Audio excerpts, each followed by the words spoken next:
आज के PO bulletin में आपका हार्दिक स्वागत है।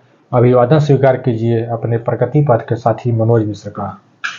हाल के वर्षों में दूध उत्पादन व बिक्री कारोबार गारंटीशुदा नियमित व सम्मानजनक आय अर्जन के साधन के रूप में तेजी से उभर कर आया है। इस कारोबार के आशातीत विकास व विस्तार के लिए केंद्र व राज्य सरकारें कई तरह की लाभकारी योजनाएं संचालित कर रही हैं। इसका नतीजा ये हुआ है कि पिछले 8 वर्षों में देश में दूध का उत्पादन 146 मिलियन टन से बढ़कर 221 मिलियन टन हो गया है। दूध वही से बने उत्पादों का निर्यात भी अब बढ़ने लगा है। भारतीय मक्खन के दीवाने तो दुनिया के लगभग 136 देश हैं। बावजूद इसके दूध उत्पादों के विश्व निर्यात में भारत की हिस्सेदारी मात्र 0.62% ही है। अभी भी अपने देश के 10 में से 6 बच्चों को नियमित रूप से दूध मैसर नहीं हो पाता है। जाहिर है दूध उत्पादन व बिक्री कारोबार के विकास व विस्तार के लिए अभी विविध प्रकार के अभिनव पहल करने की महती आवश्यकता है।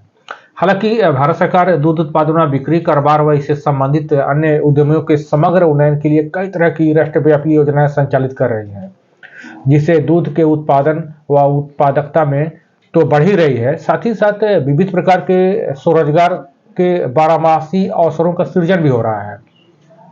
आज के एफपीओ बुलेटिन में हम भारत सरकार द्वारा संचालित उन्हीं लाभकारी और स्वरोजगार सृजन से संबंधित योजनाओं में से एक की चर्चा आपसे करने जा रहे हैं, जिसका नाम है राष्ट्रीय गोकुल मिशन कार्यक्रम। राष्ट्रीय गोकुल मिशन कार्यक्रम का ही एक महत्वपूर्ण पार्ट है चलंत स्वावलंबी कृत्रिम गर्भाधान केंद्रों की स्थापना करना। दरअसल राष्ट्रीय गोकुल मिशन के अंतर्गत दुधारू पशुओं में कृत्रिम गर्भाधान के आच्छादन को बढ़ाने हेतु चलंत स्वावलंबी कृत्रिम गर्भाधान केंद्रों यानी multipurpose artificial insemination technical in rural India, जिसका संक्षिप्त नाम मैत्री है, की स्थापना की पहल की जा रही है। यह योजना देश के लगभग सभी राज्यों में भारत सरकार द्वारा संचालित की जा रही है। इस योजना का मुख्य उद्देश्य है दुधारू पशुओं में कृत्रिम गर्भाधान को बढ़ावा देना व उन्नत किस्म के सीमन का इस्तेमाल कर नस्ल संवर्धन करना, ताकि दूध के उत्पादन व उत्पादकता में आशातीत वृद्धि की जा सके। इस योजना के अंतर्गत दुधारू पशुपालकों के लिए सुविधाजनक बात यह है कि यह सभी सुविधा उनके द्वार पर ही उपलब्ध कराई जानी है। मैत्री योजना के अंतर्गत बेरोजगार युवाओं के लिए स्थानीय स्तर पर ही स्वरोजगार सृजन का प्रबंध भी किया गया है, यानी जो मैत्री कर्मी होगा उसी पंचायत का निवासी होगा।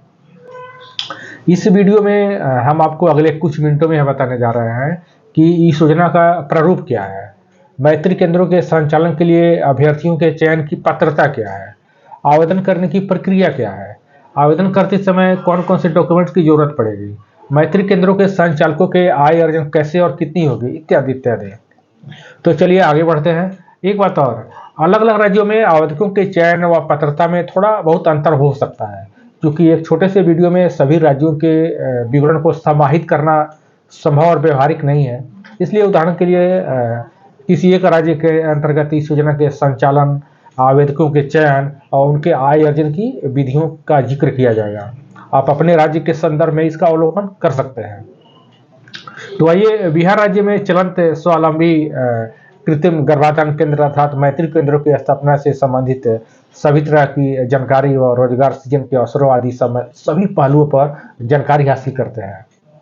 देखिए, योजना का पहले प्रारूप हम लोग समझ लें।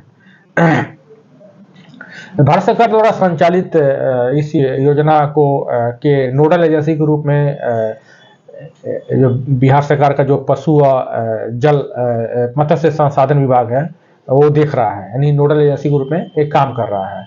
और बिहार में सरकारी स्तर पर 1100 और निजी क्षेत्र में 700 अर्थात कुल 1800 कृत्रिम गर्भाधान केंद्र पहले से ही संचालित किए जा रहे हैं। फिलहाल बिहार राज्य अंतर्गत 516 प्रखंडों के 4194 पंचायतों में 4380 मैत्री केंद्रों का गठन किया जाना है। उक्त चलंत स्वावलंबी कृत्रिम गर्भाधान केंद्रों यानी मैत्री के संचालन के लिए सुयोग्य व्यक्तियों का चयन किया जाना है। चयनित कर्मी यानी कृत्रिम गर्भाधानकर्ता संबंधित पंचायत का निजी व्यक्ति होगा। मैत्री के कर्मी के चयन के पश्चात सरकार द्वारा उन्हें 3 माह का प्रशिक्षण दिया जाएगा, जिसमें 1 माह का आवासीय प्रशिक्षण व 2 माह का क्षेत्र प्रशिक्षण शामिल है। चयनित कृत्रिम गर्भाधानकर्ता से प्रशिक्षण के पूर्व जमानत राशि के रूप में 10,000 रुपये संबंधित विभाग द्वारा लिया जाएगा। प्रशिक्षण प्राप्ति के पश्चात उक्त कृत्रिम गर्भाधानकर्ता को पशुओं के कृत्रिम गर्भाधान के लिए उपयोग में आने वाली लगभग 50,000 रुपये की सामग्रियां प्रदान की जाएगी। इसके अलावा विभाग द्वारा उन्हें तरल नेत्रजन व फ्रोजन सीमेंट, अस्ट्रा इत्यादि भी उचित मूल्य पर उपलब्ध कराई जाएगी। कृत्रिम गर्भाधानकर्ता को कृत्रिम गर्भाधान केंद्र की उक्त सामग्रियां देने के पहले 1,000 रुपये के नॉन जुडिशियल स्टैंप पर पेपर पर त्रिपक्षीय एकरारनामा कराया जाएगा। मैत्री केंद्रों के विधिवत स्थापना के पश्चात मैत्री कर्मी अर्थात कृत्रिम गर्भाधानकर्ता पशुओं के कृत्रिम गर्भाधान के लिए पशुपालकों से विभाग द्वारा निर्धारित राशि प्राप्त कर अपना नियमित रूप से आय अर्जन कर सकते हैं। अब उनके ऊपर मेहनत के ऊपर डिपेंड करता है कि कितना मेहनत करते हैं। जितना अधिक मेहनत करेंगे उतना ज़्यादा वो लाभ अर्जन कर सकते हैं। अब बात करते हैं कि ऐसे प्रतिभागियों को, यानी ऐसे जो मैत्री कर्मी हैं, उनके चयन की पात्रता क्या है। तो इसके लिए आपको समझ लेना चाहिए कि जो आवेदक है, आवेदक के पास ये डॉक्यूमेंट्स जो भी बताने जा रहे हैं या उनकी अर्हता के बारे में जो बात कर रहे हैं, वो जो 3 चीज़ है वो अनिवार्य रूप से होनी चाहिए। पहला चीज तो आवेदक संबंधित पंचायत का निवासी होना चाहिए, पहला चीज। दूसरा, आवेदक की न्यूनतम शैक्षिक योग्यता मैट्रिक अथवा समतुल्य होनी चाहिए। और तीसरा, आवेदक की उम्र न्यूनतम 18 वर्ष होनी चाहिए, यानी 18 वर्ष से कम नहीं होनी चाहिए। इसमें मैत्री कर्मी के चयन में कुछ ऐसे लोग हैं जिनको प्राथमिकता दी जानी है। जैसे किनको दी जानी है? तो मैत्री कर्मी के चयन में ऐसे व्यक्तियों को चयन में प्राथमिकता दी जाएगी जो सरकारी स्तर पर चलाए जाने वाले पशु टीकाकरण या डीवर्मिंग कार्यक्रम में उन्हें भागीदारी का कार्यानुभव हो।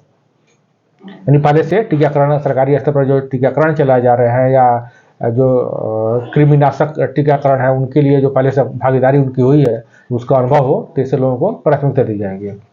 दूसरे ऐसे लोग हैं, जैसे आवेदक अगर है वो प्रशिक्षित निजी गर्भाधान करता है तो उनको भी प्राथमिकता दी जाएगी चयन में। या आवेदक कोविड-19 के कारण बेरोजगार हुआ है तो उनको भी प्राथमिकता दी जाएगी। और चौथा जो प्राथमिकता वाला जो क्षेत्र आपको बता रहे हैं कि आवेदक किन्हीं भी सरकारी योजनाओं के अंतर्गत यदि पशु प्रक्षेत्र में काम करने के लिए उन्हें प्रशिक्षित किया हुआ है पहले से, तो जैसे RPL या NRLM इत्यादि, तो ऐसे लोगों को भी चयन में प्राथमिकता दी जाएगी। अब आवेदन की प्रक्रिया की बात कर लें तो कृत्रिम गर्भाधान केंद्र हम लोग बात कर रहे थे जहाँ स्थापना की जानी है, मैत्री केंद्र बोलते हैं उसको।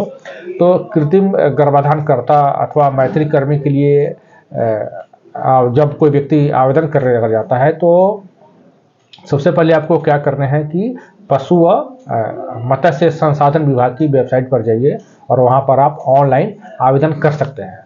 विभागीय वेबसाइट तो आपको पता ही होगा, आपको फिर से हम बता भी देते हैं। बिहार सरकार का जो पशु व मत्स्य संसाधन विभाग का जो वेबसाइट है जिस पर आपको आवेदन करने हैं वो है, आप जाएंगे गूगल पर जाइए और वहाँ दाबिए, टाइप कीजिए www.state.bihar.gov.in/KHD। आप करेंगे तो यहाँ पर आपको दिखने लगेगा मैत्री कर्मी के रूप में आवेदन करने की जहाँ आपको दिखेगा, फिर वहाँ से आपको आवेदन करने हैं, शुरू करने हैं। और आवेदन करने के समय में आपको पहले से जो तैयारी कर लेनी है, क्या क्या डॉक्यूमेंट आपको अपलोड करने हैं या क्या मैटर आपको अंकित करने हैं। तो ध्यान रखिएगा, जो अपेक्षित डॉक्यूमेंट की तैयारी कर लीजिए, वो अपेक्षित डॉक्यूमेंट क्या हो सकता है उसके बारे में थोड़ा जान लीजिए। क्योंकि ऑनलाइन आवेदन समर्पित करने वाले आवेदकों में से सुयोग्य व्यक्तियों का चयन विभाग द्वारा मैत्री कर्मी के रूप में किया जाना है। अतः जब आप आवेदन करें तो पूरा व सही विवरण जरूर अंकित करें। साथ ही साथ सामान्य डॉक्यूमेंट्स के अलावा यदि आपके पास इस क्षेत्र में कार्य करने का अनुभव है तो उसे संबंधित प्रमाण पत्र अवश्य अपलोड करें। जैसे जिला जिला पशुपालन विभाग या जिला पशुपालन कार्यालय से निर्गत अनुभव प्रमाण पत्र या प्रशिक्षण प्रमाण पत्र यदि आपके पास है तो आप जरूर उसके साथ अपलोड करें। यदि आप कोविड-19 के कारण बेरोजगार व्यक्ति हैं तो जिला स्तर पर जो पहले से जो सूची तैयार की गई है उसका ब्यौरा उसमें अवश्य अंकित करें अथवा संलग्न करें। तो उम्मीद है आज की जानकारी आपको जरूर उपयोगी लगी होगी और लाभप्रद भी लगी होगी। तो इसे अधिक से अधिक शेयर करें ताकि आपके क्षेत्र में दूध के उत्पादन व उत्पादकता में आशातीत वृद्धि हो सके, साथ ही बेरोजगार युवाओं को रोजगार भी मिल सके। यदि आप किसी एफपीओ से संबद्ध हैं और उसमें दूध उत्पादन से जुड़े किसान अथवा दूध क्लस्टर हैं तो जरूर मैत्री केंद्रों की स्थापना की पहल करनी चाहिए आपको। इससे संबंधित एफपीओ और पशुपालक किसानों को दूरगामी लाभ मिलेगा।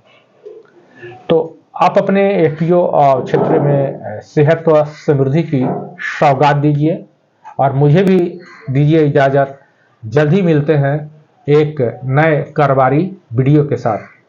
तब तक के लिए मेरा प्यार भरा नमस्कार स्वीकार कीजिए।